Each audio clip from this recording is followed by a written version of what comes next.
لا إله إلا الله الله أكبر ولله الحمد. الحمد لله الملك الديان، والصلاة والسلام على محمد سيد ولد أدنان، وعلى آله وصحبه وتابعيه على مر الزمان. وأشهد أن لا إله إلا الله وحده لا شريك له، المنزه عن الجسمية والجهة والزمان والمكان.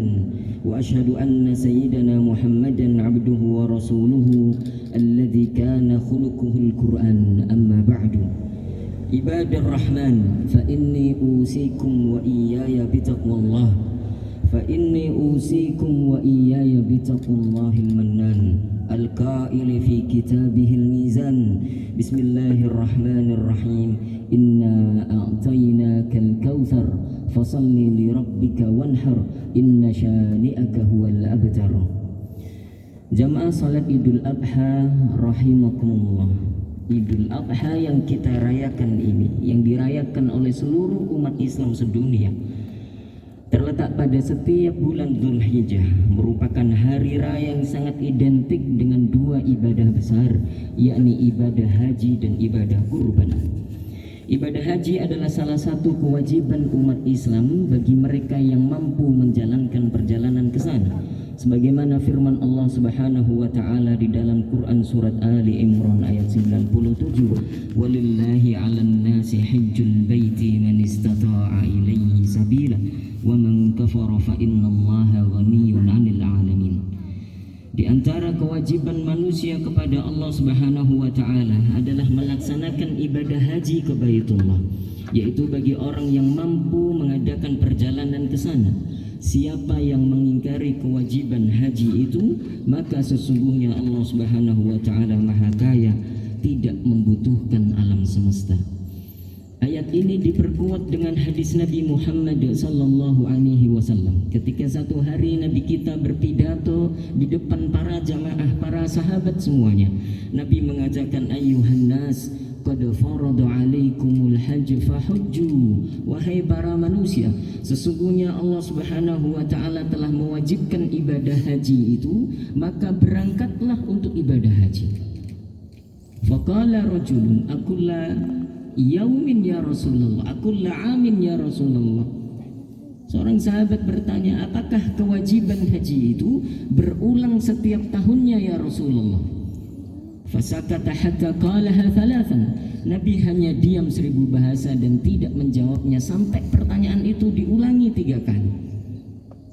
Sehingga Nabi Muhammad sallallahu alaihi wasallam akhirnya menjawab, "Lau qultu na'am lawajabat walam mastata'tu." Kalau aku iakan pertanyaanmu tadi, kalau aku jawab ya, kalau aku jawab na'am, kalau aku jawab yes, maka ibadah haji kewajibannya akan berulang setiap tahunnya dan kalian tidak akan mampu. Di sini menunjukkan bahwa ibadah haji kewajibannya hanya sekali seumur hidup, berbeda dengan ibadah kurban yang kesunahannya berulang setiap tahunnya. Jemaah yang dimuliakan Allah Subhanahu wa taala, tak cukup sampai di situ. Rasulullah sallallahu alaihi wasallam juga memberikan motivasi kepada kita umatnya berupa surga yang seluas langit dan bumi bagi orang-orang yang melakukan haji dan mendapat haji yang mabrur.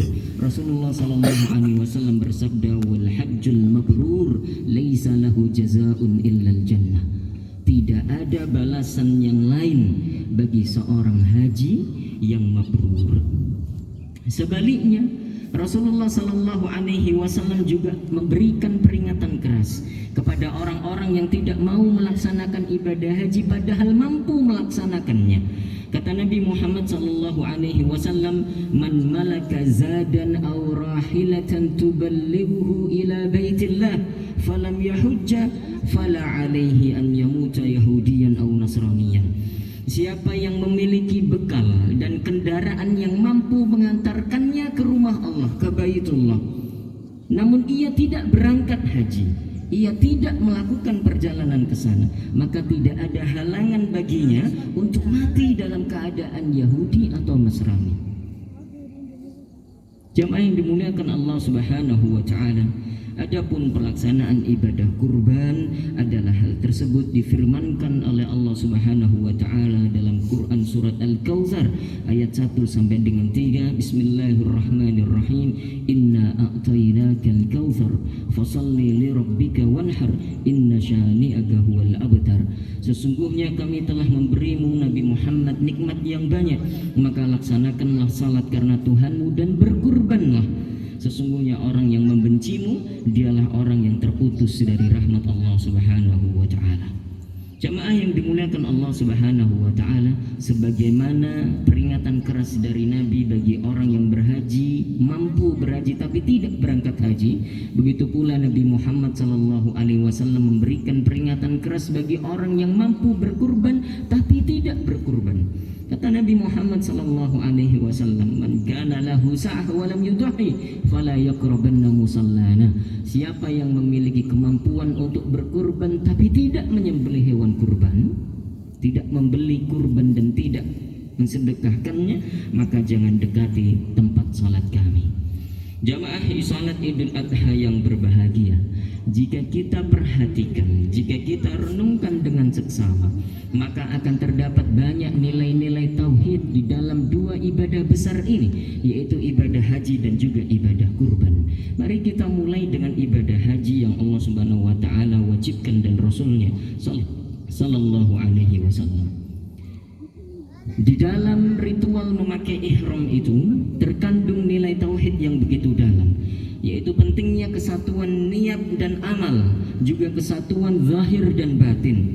Ketika ihram, jamaah haji menanamkan niat di dalam hatinya bahwa ibadah haji dan umrahnya semata-mata karena Allah Subhanahu wa taala, bukan karena pamer, bukan karena status sosial, bukan untuk pencitraan maupun untuk menarik perhatian. Semuanya memakai ihram meniatkannya untuk Allah Subhanahu wa taala, sebagaimana firman Allah Subhanahu wa taala, "Wa atimmul hajja wal umrata lillah," dan sempurnakanlah ibadah haji dan umrah itu hanya karena Allah Subhanahu wa taala.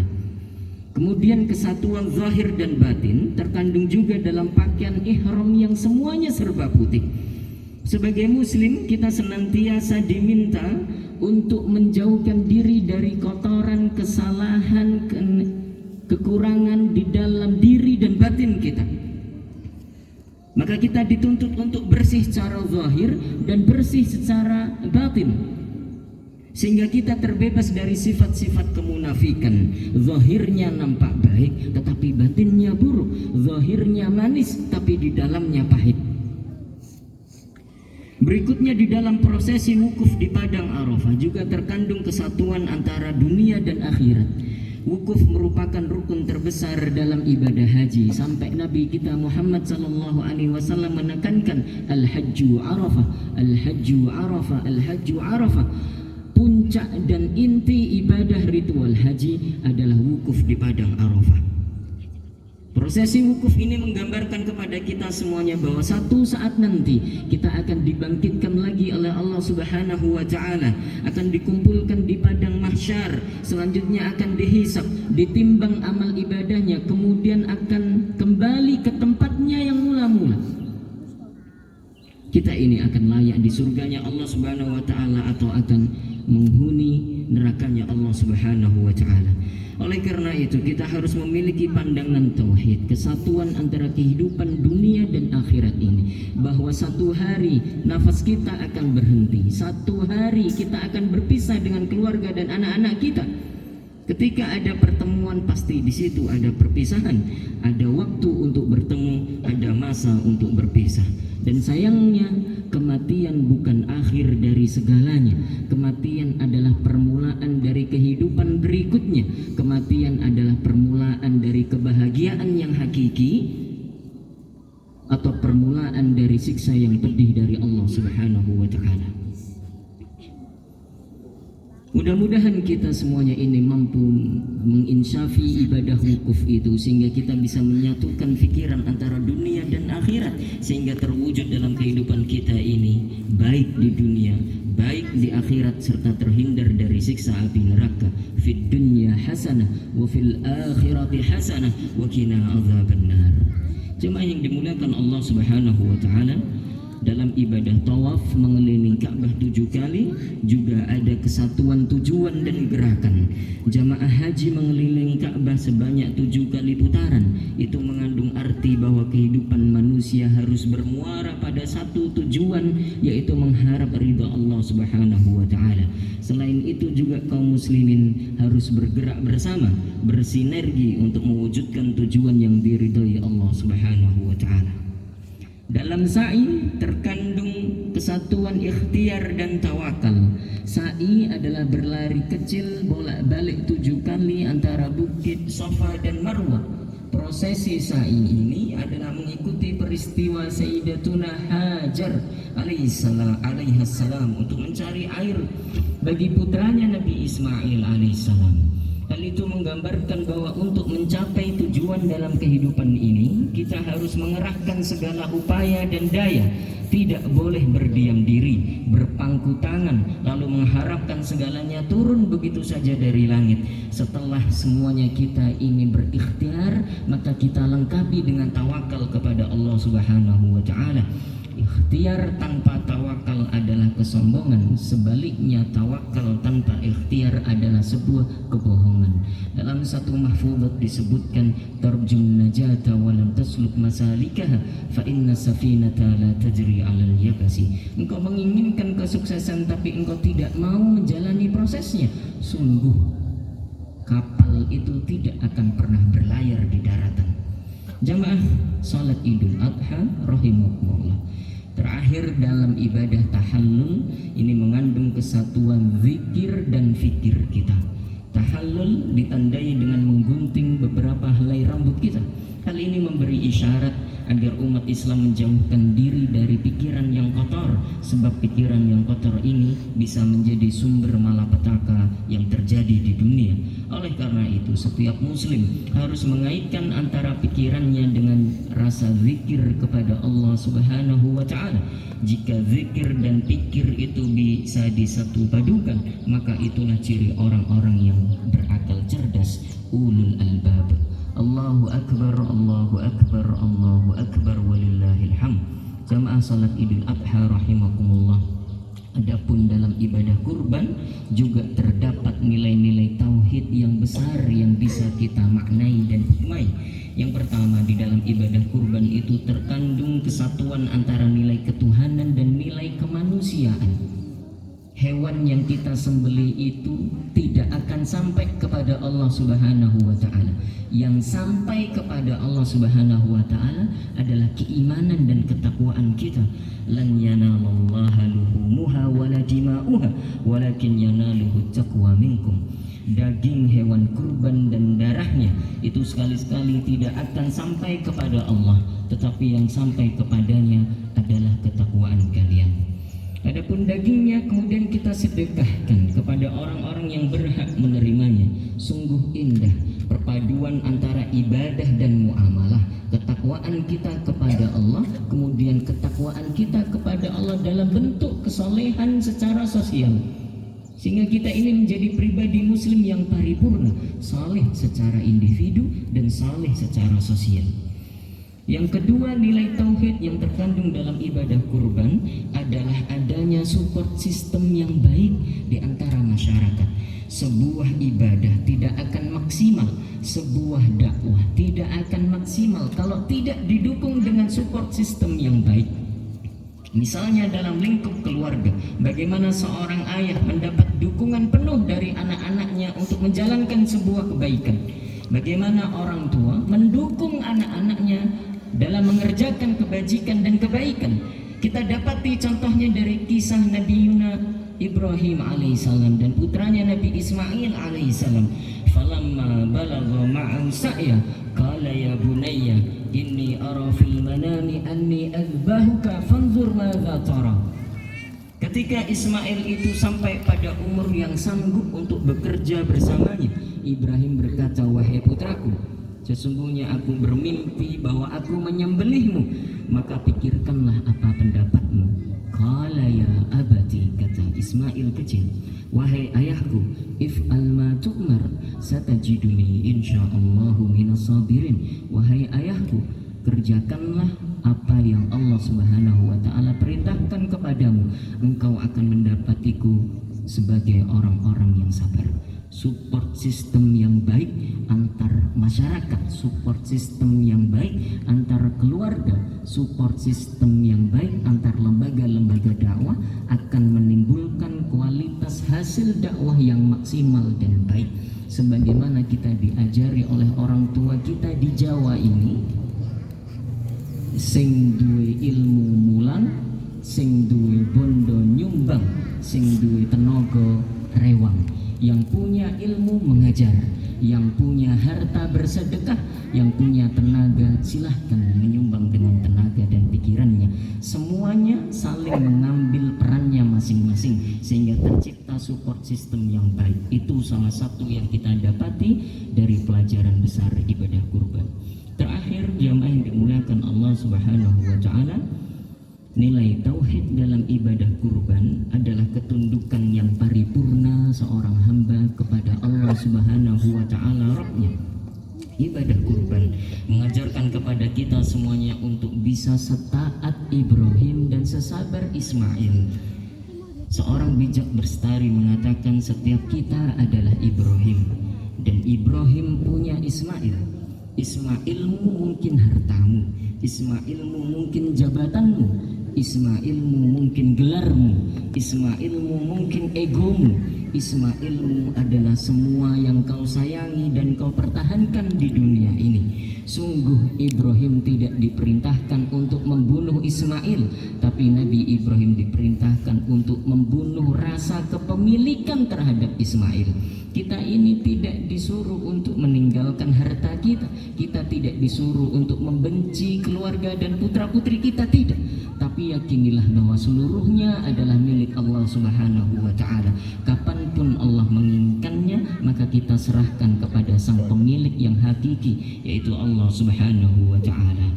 Qul inna salati wa nusuki wa mahyaya wa mamati lillahi rabbil alamin la syarika lahu wa bidzalika umirtu wa ana awwalul muslimin.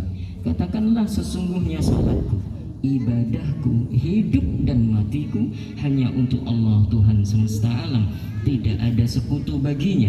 Itulah yang diperintahkan kepadaku dan aku adalah orang yang pertama dalam kelompok orang-orang muslim. Jemaah yang dimuliakan Allah Subhanahu wa ta'ala, semoga Allah menerima ibadah haji dan kurban kaum muslimin seluruhnya tahun ini, dan kita juga diberi kesempatan untuk bisa ziarah ke kota Makkah dan Madinah. Kita mengunjungi makam Nabi Muhammad sallallahu alaihi wasallam, tawaf mengelilingi Ka'bah, sa'i di antara Safa dan Marwah, kemudian melaksanakan tahallul, menikmati segarnya air Zam-Zam. Mudah-mudahan Allah Subhanahu wa taala memberkahi kita dunia dan akhirat. Barakallahu li wa lakum fil Qur'ani wa sunnah wa nafa'ani wa iyyakum bima fihi minal ayati wa dzikri wal hikmah. Aqulu qawli hadza wa astaghfirullah li wa lakum min kulli dhanbin wa khati'ah fastaghfiru innahu huwal ghafurur rahim.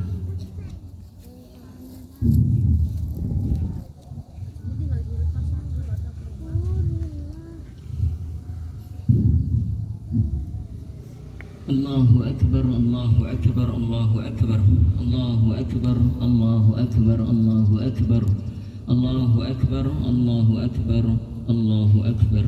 Alhamdulillahi ala ihsanih, nahmaduhu wa nashkuruhu ala taufiqihi wa amtinanihi, nashhadu an la ilaha illallah wahdahu la syarika la ta'ziman li sya'nihi, wa nashhadu anna Muhammadan abduhu wa rasuluhu al-hadi ila ridwanihi. Allahumma fasalli wa sallim wa barik ala sayyidina Muhammadin wa ala alihi wa ala ashabihi wa dhurriyyatihi wa man tabi'ahum bi ihsanin ila yaumina hadha wa ba'du. Amma ba'du, ibadur rahman, fa inni usikum wa iyaya bitaqwallah. Kama qala Rabbuna tabaraka wa ta'ala fi kitabihil karim, a'udzu billahi minasyaitonir rajim, ya ayyuhalladzina amanu taqullaha haqqa tuqatih wa la tamutunna illa wa antum muslimun. Qadiyal hajat. Allahumma inna nas'aluka al-huda wat-tuqa wal-'afafa wal-ghina wa na'udzu bika min 'ilmin la yanfa' wa min qalbin la yakhsha wa min يسمع ومن نفس لا تشبع.